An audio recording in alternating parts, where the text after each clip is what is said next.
Үштік одақ. Үштік одақ 1882 жылы құрылған Германия, Австро-Венгрия және Италия мемлекеттерінің әскери саяси одағы.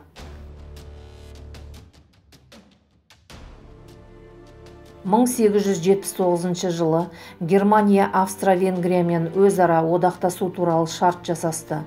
1882 жылы бұл одаққа Италия қосылды. Германия дүниежүзілік үстемдікке ұмтылса, Италия жаңа жерлерді отарлау жолындағы күресте Франциямен бақталас болды. Үштік одақ шарты 1887, 1891, 1902 және 1912 жылдары 4 рет жаңартылды.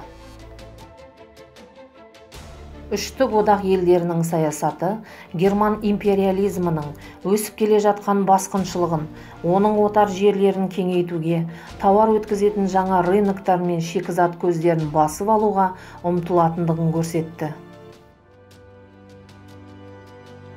Осы саясатты жүзеге асыруда Германияның Ұлыбританиямен бетпе-бет келуіне тура келді.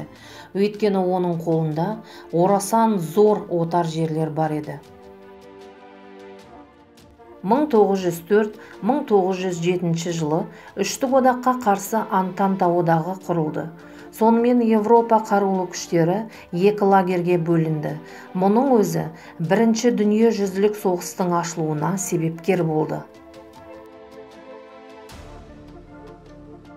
Бірінші дүниежүзілік соғыс басталғанда Италия өзінің бейтараптығын жариялады. 1915 жылы мамырда Италия Антанта мемлекеттерімен шарт жасасып, өзінің одақтастары Австро-Венгрия мен Германияға қарама-қарсы соғысты. Сөйтіп, үштік одақ жойылды.